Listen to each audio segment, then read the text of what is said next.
Hello, greetings to you, my dear students. இப்போ நம்ம என்ன பார்க்க போறோம்னு பாத்தீங்கன்னா JEE Mains 2024ல இருந்து ஒரு சூப்பரான क्वेश्चन தான் my dear students சால்வ் பண்ண போறோம். நம்ம வந்து இப்ப ASH 1 minute challenge-னு ஒரு சீரிஸ் மாதிரி பண்ணிட்டு இருக்கோம் my dear students.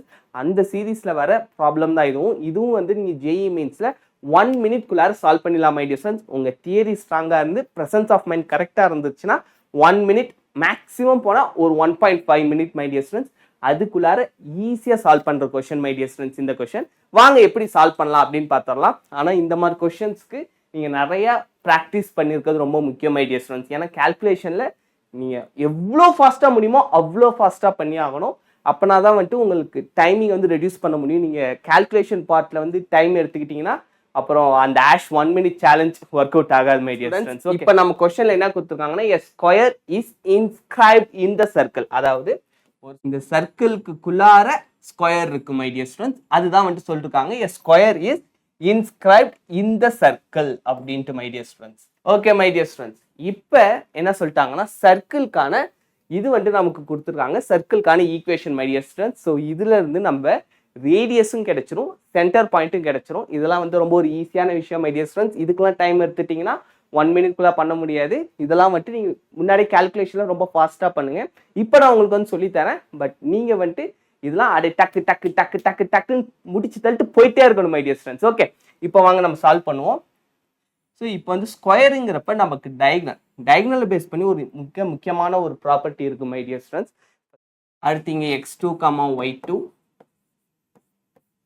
x3, y3, x4, y4. Okay my dear students, இந்த மாதிரி 4 பாயிண்ட் இருக்கு. இப்போ பாத்தீங்கன்னா இது ரெண்டுத்துக்குமான மிட் பாயிண்ட் என்னன்னு பாத்தீங்கன்னா 5,3 மை டியர் ஸ்டூடண்ட்ஸ். இது எப்படி 5,3ங்கிறத நான் உங்களுக்கு எக்ஸ்பிளைன் பண்றேன். ஸோ நம்ம கொடுத்துருக்க ஈக்குவேஷன் என்ன அப்படின்னு பாத்தீங்கன்னா my dear students x² + 5y² - 10x. இதுல இருந்து தான் நம்ம வந்துட்டு இப்போ சென்டரும் ரேடியஸும் கண்டுபிடிக்க போறோம். இதை கண்டுபிடிக்கிறதுக்கு நம்ம என்ன எடுத்துக்கிறோம்னா my dear students x - 5 the whole square minus 25 y - 3 the whole square minus 9 அப்புறம் plus 30 my dear students is equals to 0. Okay my dear students, so இதை ஏன் சார் இப்படி எழுதிக்கிட்டீங்கன்னா அப்பதான் my dear students நமக்கு வந்து சர்க்கிளோட ஃபார்மேட்ல வரும். ஈஸியா சென்டர் பாயிண்ட்டையும் ரேடியஸையும் கண்டுபிடிச்சிடலாம். ஸோ அந்த மாதிரி பார்க்குறப்ப இதை நான் எக்ஸ்பேண்ட் பண்ணனா திரும்ப எனக்கு இதே ஈக்குவேஷன் தான் மை டியர் ஸ்டூடண்ட்ஸ் வரும். இப்போ பார்த்தீங்கன்னா x² அங்கே வந்துருச்சு, அதுக்கப்புறம் -10xன்னு வரும், இங்கே வந்துருச்சு மை டியர் ஸ்டூடண்ட்ஸ். அதுக்கப்புறம் +25, அதுக்காக தான் -25 ஆட் பண்ணிட்டேன். ஸோ ரெண்டும் கேன்சல்ட் அவுட் ஆகி எனக்கு ஒரிஜினல் ஈக்குவேஷன் வந்துடும் my dear students.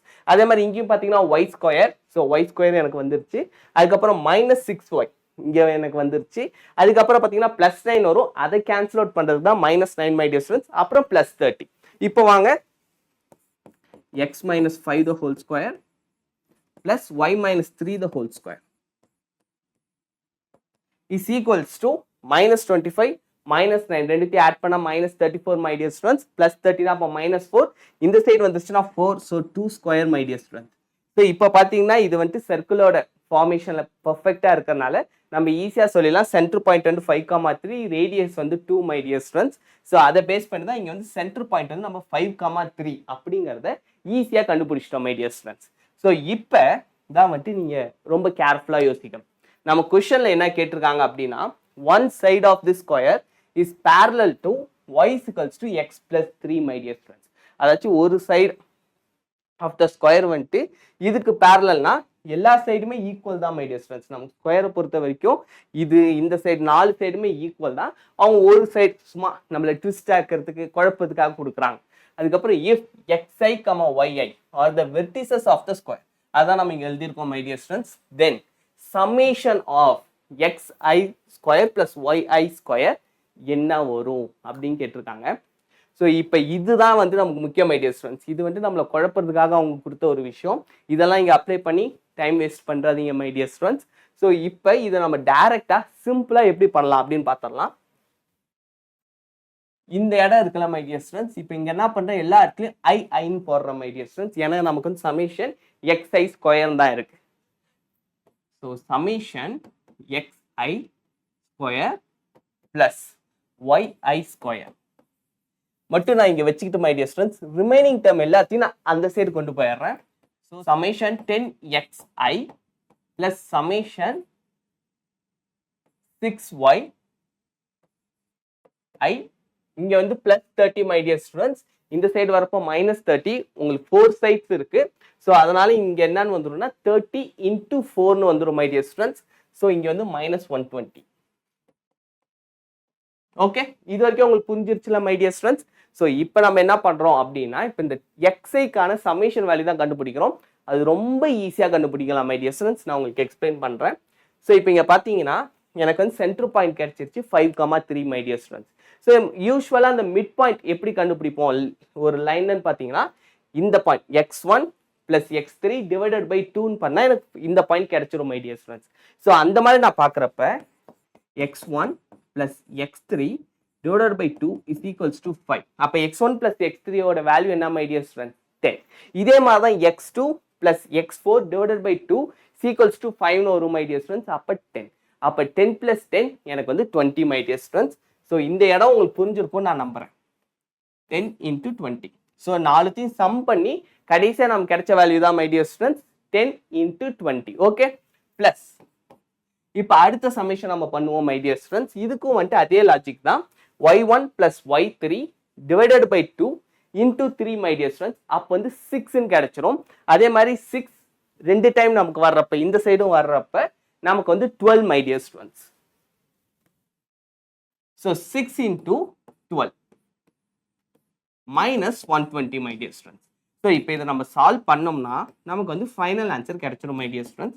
So 1272 minus 120. So 272 minus 120, final answer 152 my dear students. So option D தான் கரெக்ட் ஆன்சர். ஸோ உங்களுக்கு வந்து இது புரிஞ்சிருக்கும் அப்படின்னு நான் முழுசாக நம்புறேன் மை டியர் ஸ்டூடெண்ட்ஸ். மேபி உங்களுக்கு எந்த ஒரு டவுட் இருந்தாலும் மறக்காம கமெண்ட் செக்ஷனில் கேளுங்க. இதெல்லாம் வந்துட்டு நீங்கள் 1 minute சால்வ் பண்ணுறது, அதாச்சும் இதுக்கு மட்டும் தான் உங்களுக்கு வந்து டைம் ஆகணும். இதுக்கு முன்னாடி சொன்ன அந்த சென்டர் பாயிண்ட் அதுக்கு எதுக்குமே உங்களுக்கு டைம் ஆகக்கூடாது மை டியர் ஸ்டூடெண்ட்ஸ். மிட் பாயிண்ட்லாம் டக்குன்னு பார்த்தீங்கன்னாலும் மேக்ஸிமம் இந்த கொஸ்டின் சால்வ் பண்ணுறதுக்கான time 100 seconds my dear students. அதுக்கு மேலே எடுத்துக்காதீங்க, ஏன்னா அப்புறம் இன்டெகிரேஷனில் கொட்டை விட்டுருவீங்க. இன்டெகிரேஷனுக்குலாம் டைம் பிச்சுக்கிட்டு போகும், சொல்லவே முடியாது. திடீர்னு ஒரு சில ப்ராப்ளம்லாம் 5 to 10 minutesலாம் ஆகும். அவ்வளோ டஃப்பாலாம் கேட்பாங்க மை டியர் ஸ்டூடெண்ட்ஸ். ஸோ அதை நம்ம டேக்கிள் பண்ணுறதுக்கு இந்த மாதிரி கொஸ்டின்ஸ் எல்லாம் ஃபாஸ்ட்டாக பண்ணணும் my dear students. So maybe உங்களுக்கு ஏதாச்சும் ஒரு டவுட் இருக்குது அப்படின்னா மறக்காம கமெண்ட் செக்ஷனில் சொல்லுங்கள். நான் உங்களோட ஒரு கமெண்ட்ஸ்க்கு நான் ரிப்ளை பண்ணுவேன் my dear students. Bye bye, thank you my dear students.